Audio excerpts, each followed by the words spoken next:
New segment on podcast channel. It is called Supreme Court Betting. And we have Supreme Court betting for the year 2022. It's Morris Fischer, and I'm here with my friend and colleague, Dan Kenny. Dan, welcome. Hello, everyone. Excited for the 2022 season here coming up. A lot of big cases in the Supreme Court, and these are our best bets.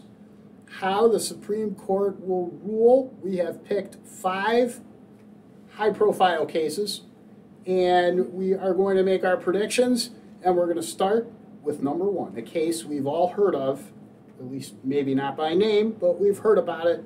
National Federation of Independent Business versus the Department of Labor.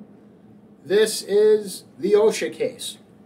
Can the government, through OSHA, compel people to take the vaccine or compel employers with 100 or more employees to get the COVID vaccine? This did go to oral argument, and basically I can tell you that my view on this thing, Dan may disagree, but Justice Kagan basically said something to the effect of, look, this is a real problem here. We have a huge public health crisis. We need some trade-offs. OSHA can figure out what it's supposed to do. And Breyer even said something like, well, there's more than 500,000 cases a day. I never think it's a good idea for the Supreme Court to talk facts. They better be right if you're citing something like that.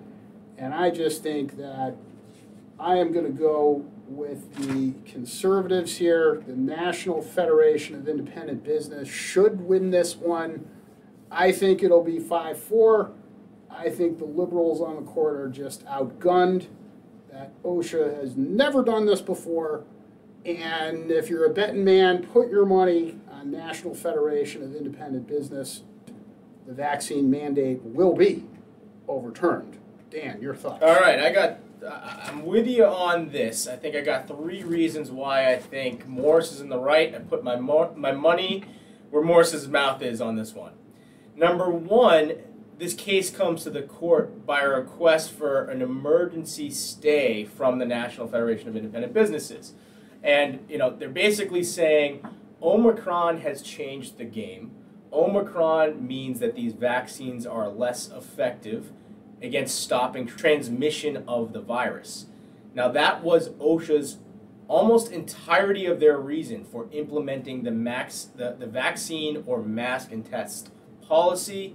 Where that falls out, I think OSHA stands in much less sure footing now that we live in the post-Omicron world. That's number 1. Number 2, little known fact here. This is the inside info I'm getting from, the people behind, the insiders on the lines. One of the attorneys representing the National Federation of Independent Businesses actually had Omicron during the argument. Oh, wow. He could not show up in person, but still was feeling well enough to actually do the argument. And he put that in his own oral argument to say to the justices, look, people are vaccinated, they're okay. Omicron is not doing much to them. OSHA trying to protect against the transmission of Omicron to vaccinated individuals, not really worth the emergency extension of these powers that we've never seen before. And that's really what I think the case is going to boil down to when the conservatives sort of beat back the liberals on this one. I don't think conservatives, the 5-4 majority that they have, are going to want to see federal agencies expand their power to this level, because when you do so, it opens the door to the floodgates. If there's ever an emergency situation in the future, what's to stop the SEC from pulling a move like this? What's to stop the National Highway Agency from doing a thing like this? So I think like Moore said, they're outgunned. Put your money on the National Federation of Independent Businesses. That's where the money is anyways. All righty, we now move on to case number 2. Dobbs versus Jackson Women's Health Organization. This is the big abortion case from Mississippi.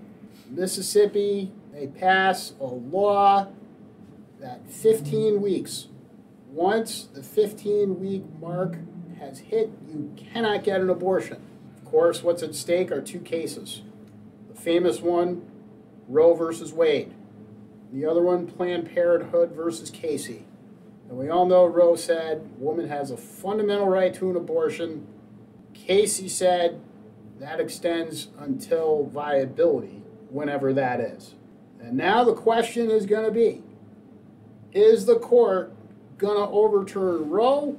Are they going to keep Roe? What are they going to do with Casey in this viability thing? And I know my view on this is going to be a little bit different than Dan's. We talked about this. I think that Roe is not going to get overturned. It's going to make it through, not by much, but Roe will remain the law of the land. A woman will have a right to an abortion. What will change, what the court is going to do, though, is the court is going to define viability at 15 weeks or something like that to cut back Roe and Casey. So I think that the Mississippi law will make it. I do not think what Mississippi is looking for is going to happen, which is to overturn Roe versus Wade. It's almost like a point spread type of thing. No, Roe will survive, but the law will squeak by on this viability thing. Dan. All right. Well, I agree with most of that. I mean, we're talking about betting here. Mississippi is like a plus 20,000. They are not going to win their case. I mean, there's at least two different reasons I see why Mississippi law has really no chance of success. Number one, stare decisis. I do not see the majority of the court overturning two separate Supreme Court decisions that have been the law in this land for over 50 years. That would put into question the impartiality and the respect that this court deserves. The body of case law is clear.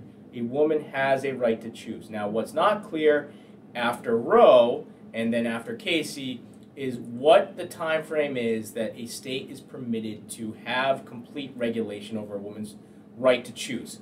Morris seems to believe that the 15-week viability standard is going to be upheld. I respectfully disagree. I think the court is going to take a look at Roe, it's going to take a look at Casey, and throw something to the conservatives by defining that viability standard, but also give something to the liberals by saying that viability standard is closer to what the trimester framework was described in Roe, and really push it out to something like 20, 25 weeks. But either way, if they do push it out to 20, 25 weeks, that Mississippi law will be overturned. That Mississippi law will not be enforced, and anybody betting against that wins, including the women. So all there right. you go. Next case. This is our best bet of the week. This is it. New York State Rifle and Pistol Association, Inc. versus Bruen. This is the gun control issue, the big one from New York State, where New York courts have defined proper cause, meaning there's a proper cause standard if you want a weapon, and that proper cause standard is, this is to carry a weapon, you must demonstrate a special need for self-protection, distinguishable from that of the general community. All right, that is a pretty high standard. That means that if you want a gun in New York, you want to carry a gun, you have to really explain why you need to do that. All right, I went through some of the oral argument on this case, and wow, one of the best quotes from the petitioner's attorney was, when my clients go in and ask for a license to conceal and carry for hunting purposes, what they have to tell the state is they have an intent to go hunting. They don't have to say, I have a really good reason to go hunting. I don't have to say I have a better reason to go hunting than anybody else in my general community. Whoa, that is really powerful. Justice Sotomayor had somewhat of a retort to that. Look, we have gun regulations all the time. Why isn't this just another gun regulation? And the answer to that involved a really historical reference that here you don't need an atypical reason to have a fundamental right or to exercise a fundamental right. And this is not something that we're asking you to take some brave new experiment that no jurisdiction in Anglo-American history hasn't already done. So I think this is a big one. I think that the New York State Rifle and Pistol Association is going to win big on this thing. I think it's going to be 6-3. Put your bets against the state of New York and for the gun holders on this one. All right. This is my pick'em of the week, for sure. If you're betting the over, let's say the over-under is maybe 6-3, like Morris said, take the over. I see this one going 8-1. Wow. Couple reasons here. First and foremost, the lawyer, Paul Clement. Now, he is the Tom Brady of appellate practice. This is the same lawyer who successfully won the District of Columbia versus Heller decision, the original gun decision that provided everybody the right to possess a firearm as applied against the states. Okay, that's reason number one. Reason number two, like Morris alluded to, there are no fundamental constitutional rights where a person, before exercising that right, has to justify why or how they want to. When you have the right to free speech, you don't have to tell the government, here's why I want to engage in free speech. When you have the right to be free of a search and seizure in your own home, you don't have to get a special permit to own a home to say this is why my home should be free from search and seizures. So this one is pretty cut and dry. I listened to the oral argument. There was a great colloquy between one of the conservative justices and the New York Solicitor General that argued this case. Basically, it went like this. You're a working person walking home in a dangerous neighborhood in the Bronx. Why should you show that you have any more risk of danger than another person walking through a dangerous place in the Bronx of being attacked in order to possess a gun and defend yourself? And I think that really struck a chord with the other justices. It doesn't get much more fundamental in this country than the right to protect yourself, regardless of your views on the Second Amendment. That is a core right. 8-1, bet the house. Wow, 8-1. I'm at 6-3. But anyway, that should be the best bet of the year. Next case, Cummings versus Premier Rehab Keller P.L.L.C. This one may not be as high profile as some of the others, but an important case. This Cummings has been deaf since birth. She's also legally blind, also had a lot of back pain, wanted physical therapy for that back pain, asked for an ASL interpreter, and the company didn't have that. ASL is for American Sign Language, and basically she now sues under the Rehabilitation Act and under the Americans with Disabilities Act, basically saying, hey, I suffered all kinds of emotional pain because I wasn't able to get to the services or get the services that I needed. And the question is, can you sue for that? I mean, think about this. In any situation where there's an accommodation, this has nothing to do with work. This is just in life. You need an elevator to get to your floor. You need some, in this case, you need some special interpreter or something like that. You don't get it from the company. Can you sue them for emotional damages? Basically, this is a Fifth Circuit case. They all said no. This is like a contract. They draw an analogy to a contract. You only get emotional damages if you really, one would expect that. Something like, a lot of people put it in the contract to avoid this problem. But I'm curious how this case even made it to the Supreme Court.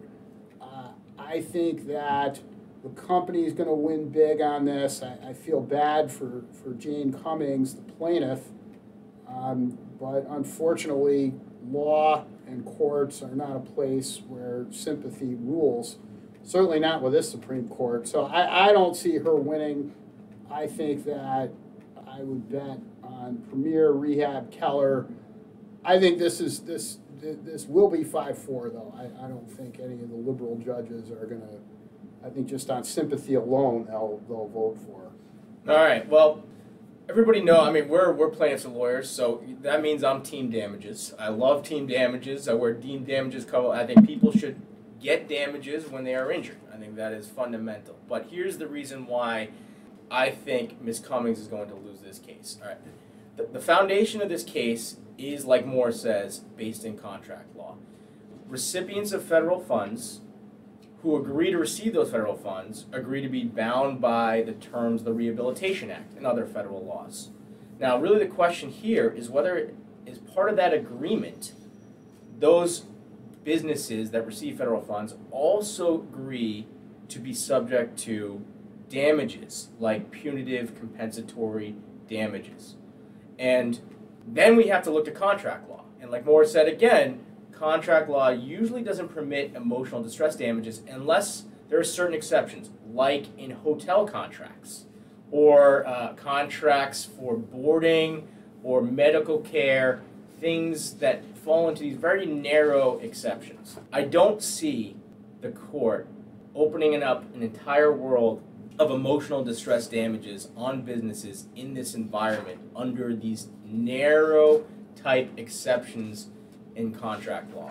It just would be too big of a departure from what's going on. I think the business environment right now, we have a pretty pro-business court in place, and if there's one person I think could cross the line from the majority, it would be Roberts. I think Roberts is going to take a narrow view of that contract interpretation. Tough pick this week, but my money is on Ms. Cummings, unfortunately, getting the loss. All right, so Dan sees it close. I don't. I think it's a blowout. But anyway, finally, the last case, a fun one, unless you're Mr. Ramirez who's getting executed, but he did have armed robbery and kill somebody, so I don't feel bad for him.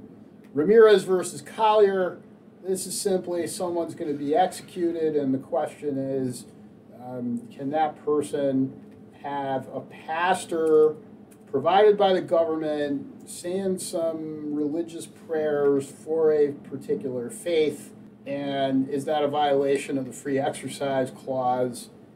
I don't know. This one's a pure toss-up. It could go either way. I think it's a close. On one hand, the conservatives are generally religious people. They like religious people. On the other hand, they don't want the government too powerful. A lot of factors here. I'd say just in a pure toss-up, I think they're going to say, yeah, give the guy his pastor and say the Hail Marys or whatever, and let this man go out honorably and to the extent anyone can who's being executed. And that's how this one ends. Yeah, I mean, this is the game I think you could miss. You know, if you're like looking at your week ahead and you had to decide which games I'm going to go out with the boys and watch and which games I'm just going to, this is going to be date night with the wife. This is date night with the wife. I mean, I think this is not a substantial issue that is necessarily going to come up over and over again. But look, I mean, you have some members of the court who are opposed, I think, to the death penalty. Some members clearly believe the death penalty is permitted under the Constitution. I mean, what we're talking about here is whether this guy can have his pastor put his hands on him, say some prayers.